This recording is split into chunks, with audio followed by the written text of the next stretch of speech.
আবার একদল আছে উলামায়ে আহলে বাতিল। আহলে হক উলামায়ে কেরামের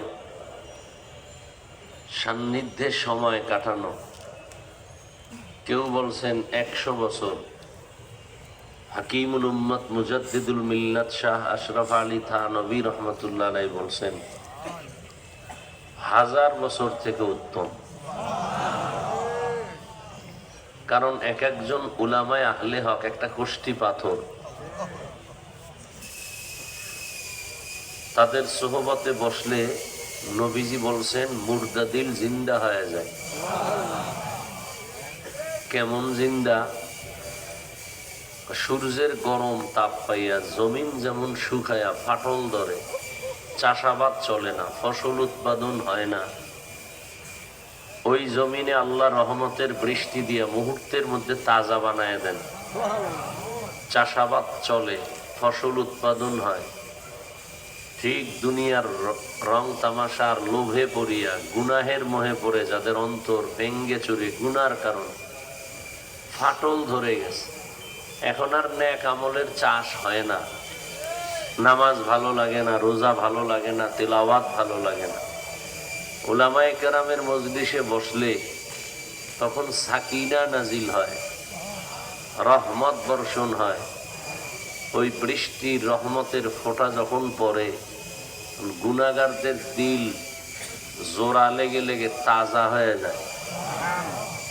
আর তাজা হওয়ার পরে আগে নামাজ পড়তে ভালো লাগতো না, এখন নামাজ না পড়লে ভালো লাগবে না, এই অবস্থা তৈরি হবে। উলামায়ে কেরামের নেক নজর বড় দামি। আমি সংক্ষেপ সময়, এশার নামাজ খুব কাছাকাছি, অনেক হযরতরা বয়ান করবেন, শেষ আখিরি বয়ান করবেন হযরত পীর সাহেব হুজুর দামাত বারাকাতুহুম।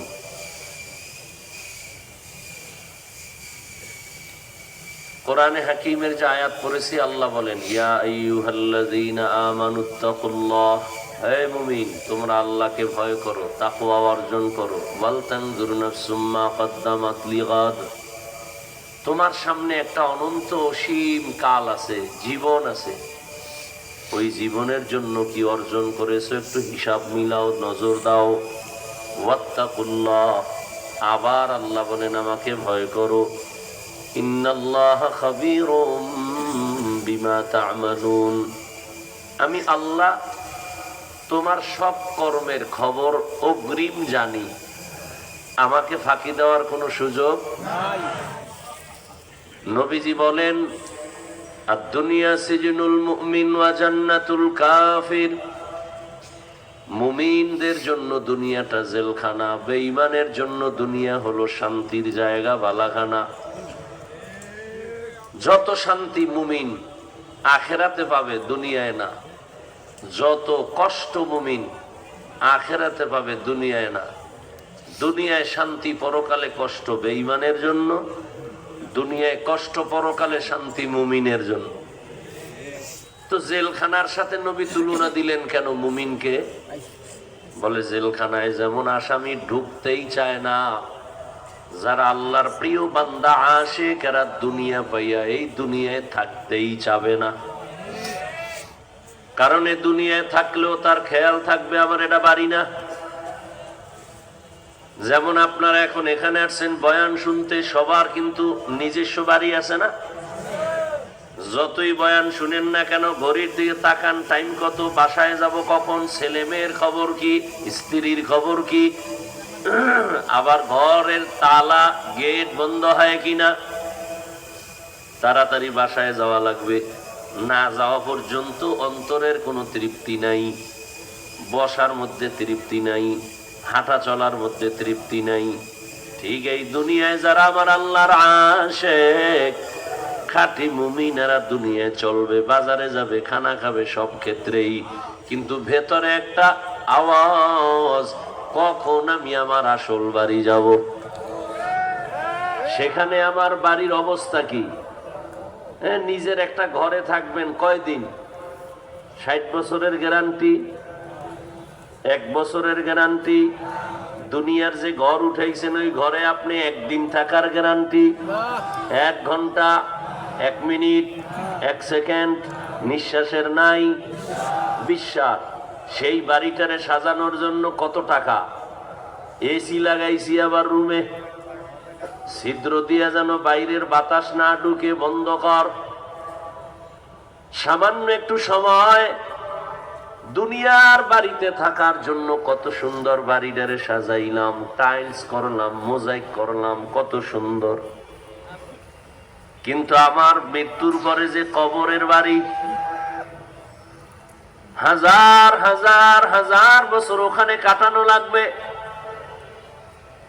ওই বাড়িটাও যদি ছিদ্র বন্ধ করে না যায়, ওই বাড়ির মধ্যে ছিদ্র দিয়া সাপ ঢুকবে, বিচ্ছু ঢুকবে। ওই কবরের চারদিক থেকে ছিদ্র দিয়া জাহান্নামের আগুন ঢুকবে। তুমি আমি আরামে থাকার জন্য কত সুন্দরভাবে ঘরের ছিদ্র বন্ধ করি, বাইরের বাতাস যেন না ঢুকে। আমি ঘুমাবো, এসির বাতাস যেন বাইরে না যায়। সামান্য সময়ের জন্য তুমি এই নকল বাড়ি সাজাও, তোমার আমার আসল বাড়ি কবর। ওই বাড়িতে যেদিন ঢুকবো ওখানে যেন আমার কোনোভাবে সাপ ঢুকতে না পারে, অন্যদিকের কোনো খারাপ কিছু ঢুকতে না পারে। এজন্য এখান থেকেই ছিদ্র বন্ধ করতে হবে। নামাজের আমল দিয়া ছিদ্র বন্ধ করে দাও, রোজার আমল দিয়া ছিদ্র বন্ধ করে দাও। قال رسول الله صلى الله عليه وآله وسلم إذا وضع الميت في قبره جاء القرآن عند رأسه والصلاة عن يمينه والصيام عن شماله وسائر الحسنات عند رجليه। মাইয়িতকে যখন কবরে রেখে সবাই চলে যাবে, 2 ফেরেশতা মাথার দিক থেকে ঢুকবে, নিষেধ করবে আসবা না। কে তুমি নিষেধ করলা? বলে আমি হলাম এই মাইয়িতের আপন বন্ধু কোরআন। কি কোরআন? ফেরেশতারা আবার ডান দিক দিয়ে ঢুকবে, বলবে খবরদার আসবা না। কে? বলে আমি মাইয়িতের বন্ধু নামাজ। ফেরেশতারা আবার বাম দিক থেকে ঢুকবে, বলবে আসবা না, আমি মাইয়িতের চিরবন্ধু রোজার আমল। ফেরেশতারা পায়ের কিনারা দিয়ে ঢুকবে, বলবে আসবা না। কে তুমি নিষেধ করলা? বলে আমি মেসওয়াকের আমল, পাগড়ির আমল, দস্তারখানের আমল, জিকিরের আমল, তেলাওয়াতের আমল। ফেরেশতারা বলবে কি হালাত? আল্লাহ বলবেন এ তো আমার আশেক, এখানে আর ঢুকবা কি? ওর চারদিকে তো আমার আওয়াজ, আমার মোহাব্বতের কোরআন, আমার মোহাব্বতের নামাজ। এই নামাজ, রোজা, তেলাওয়াত কতক্ষণ থাকবা? বলে আমরা তারে এত ভালোবাসি, দুনিয়াতে থাইকাই কোরআন আমারে ভোলে নাই। নামাজের আজান হলে পাগলের মতো মসজিদে দৌড়ায় যাইতো। মানুষ যখন ঘুমায় যায়, এই বান্দা নামাজের মুসাল্লায় দাঁড়ায় যাইতো। গভীর রজনীতে আসমান ঘুমায়, জমিন ঘুমান্ত, পাখি ঘুমায়, মাছ ঘুমায়, জঙ্গলের প্রাণীরা ঘুমায়। এই বান্দা তখন যায় নামাজ বিছাইয়া আমি আল্লাহর মহব্বতে ডাকতো, নামাজে দাঁড়াইতো। এই বান্দা দুনিয়াতে আমাকে ভুলে নাই, আমরাও ভুলবো না। কতক্ষণ থাকবো জানো? আমরা তাকে জান্নাতে ঢুকানো পর্যন্ত থাকবো। বেহেশত আযাকে আযারে নবাশদ কাছে রাবা কাছে কারে নবাশদ। পরকালের জিন্দেগির জন্য কি হিসাব মিলায়ে নিলা, কি সঞ্চয় করলা? সকাল 9টা 10টার সময় বাবায় সন্তানকে বলে বাজারে যাও, দুপুর বেলা ঘরে মেহমান আসবে, দুপুরের রান্না করার জন্য চাল, ডাল, মাছ, তরকারি নিয়ে আসো, টাকা নাও।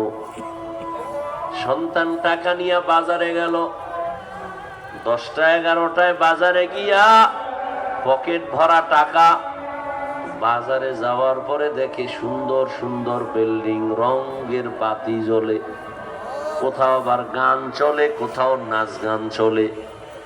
রং তামাশার রংমহল দেখেও ধাঁধায় পড়ে গেছে। এখন এখানে খেলা চলে, ওখানে ক্যানভাসারের আওয়াজ, ওখানে সুন্দর বাতি জ্বলে।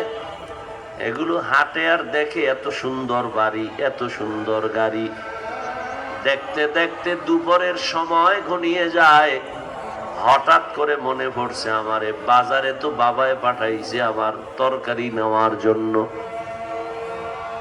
মেহমান আসবে দুপুর বেলা, এখন আমি বাজার করতে পারি নাই।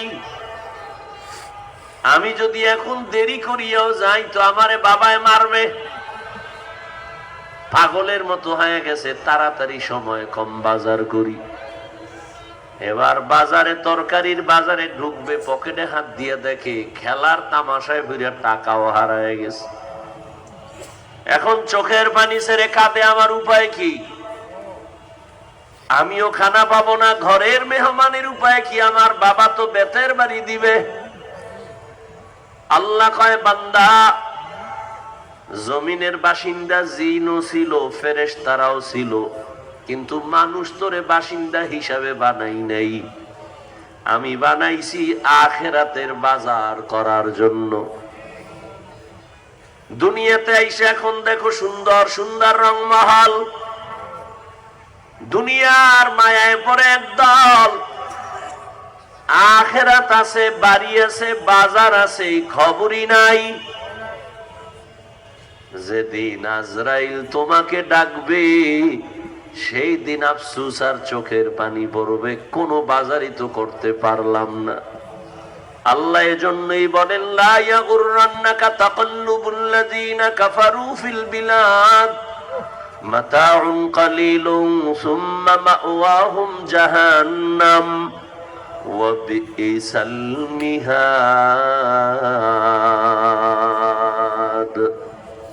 আল্লাহ বলেন, বেঈমান কাফেরের বানানো বাড়ি দ্বারা গুলশান দেখে পাগল হইও না, কারণ ওগুলো কিছুই না, স্বপ্নের মতো। চক্ষু বন্ধ হয়ে গেলে দেখবা কিছুই তোমার না, এগুলো সব কিছুই ফাঁকা। নবীজি কত বড় দামি, আল্লাহর মোহাব্বতের আশিক। তবে আমার নবী কেমন দামি! মুসা নবী আল্লাহর আশিক, ঈসা নবী আল্লাহর আশিক, ইব্রাহিম আল্লাহর আশিক, ইউসুফ নবী আল্লাহর আশিক, নূহ নবী আল্লাহর আশিক। আর আমার নবী কেমন নবী, যে নবী ব্যাপারে আল্লাহ বলেন, আমি আল্লাহ নিজে মুহাম্মদের আশিক। সেই নবীর কোনো গুনাহ নাই। সেই রহমতের নবী যদি দোয়া করতেন, হে আল্লাহ, উহুদের পাহাড় তুমি স্বর্ণ বানায় দাও, সাথে সাথে স্বর্ণ হয়ে যাইত। নবী উল্টা দোয়া করে বলেন, হে মালিক, গরিবী হালাতে আমারে বাঁচাইও, গরিবী হালাতে মরণ দিও, কিয়ামতের দিন গরিবদের সাথে আমার হাসর করাইও। নবী বলেন, এ গরিবেরা, বড় লোকের বাড়ি গাড়ি দেখি আফসোস করিস না, এগুলোর কোনো ভ্যালু নাই। যদি আমার মোহব্বত নিয়ে কবরে যাও, বড় লোকের 500 বছর আগে গরিবেরা জান্নাতে চলে যাইবা।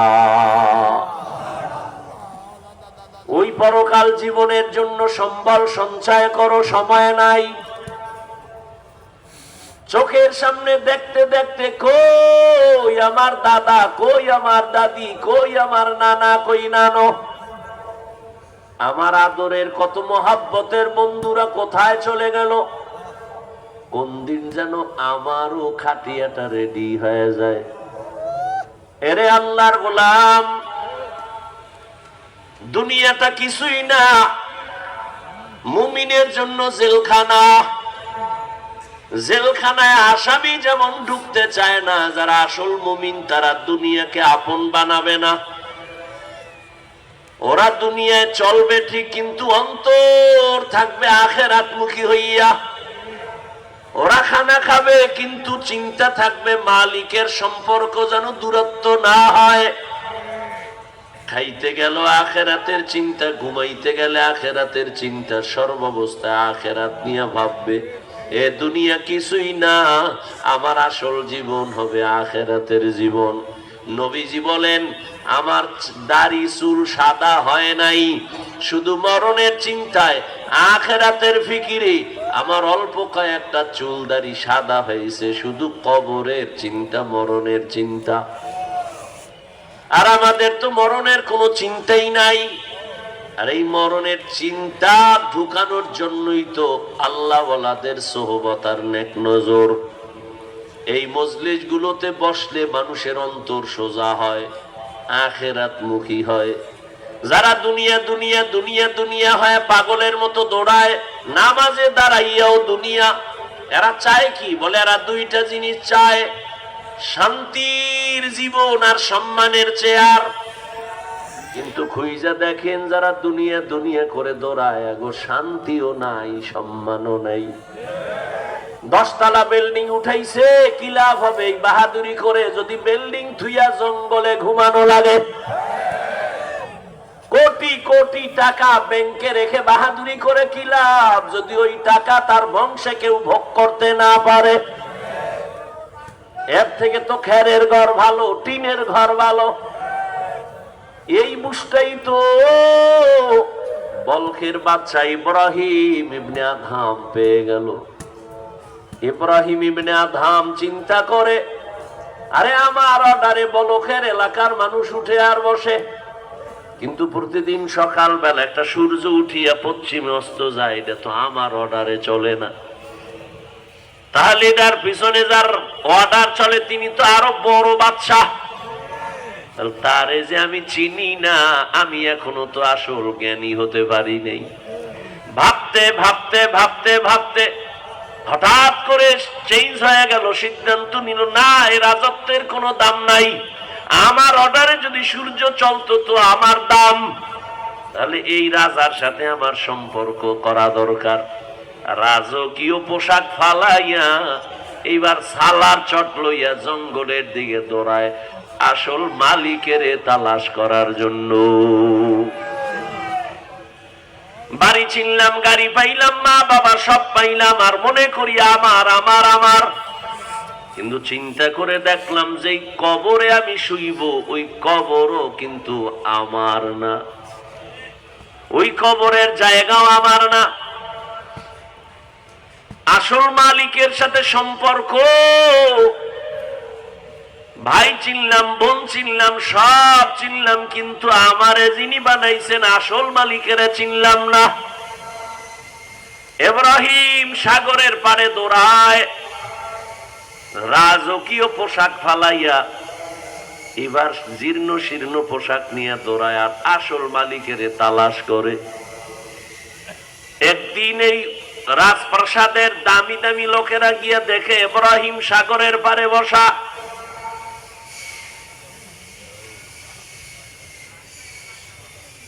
বয়ে রয়েছে জীর্ণ শীর্ণ পোশাকে। ইব্রাহিম তুমি এই সব সাইরা কি পাইলা? অনেক কিছু পাইছি। দেখবা কাহা? হাতে একটা সুই ছিল লোহার, এটা সাগরে ফালাই দিয়েছে। আমার রাজত্ব দেখবা কাহা? দেখবো। ইব্রাহিম কয় সাগরের মাছ, আমার সুই নিয়ে আসো। হাজার হাজার মাছ স্বর্ণের সুই নিয়ে আসছে। ইব্রাহিম কয় দেখছো? আরো দেখো। এই তোদের সুই চাই না, আমার সে লোহার সুই দাও। অনেকক্ষণ পরে একটা ছোট মাছ লোহার সুই নিয়ে এসে হাজির। ইব্রাহিম কয় আমার রাজত্ব এখন জাহেরে না বাতেনেও চলতেছে, সমুদ্রে চলতেছে। মান কানা লিল্লাহ কানা আল্লাহু লাহ, যে আল্লাহর হয়ে যাবে সারা দুনিয়া তার হয়ে যাবে। আল্লাহর হওয়ার জন্য আল্লাহ ওয়ালার সাথে সম্পর্ক রাখতে হবে। আল্লাহ সবাইকে তৌফিক দান করেন। সুবহানাল্লাহ।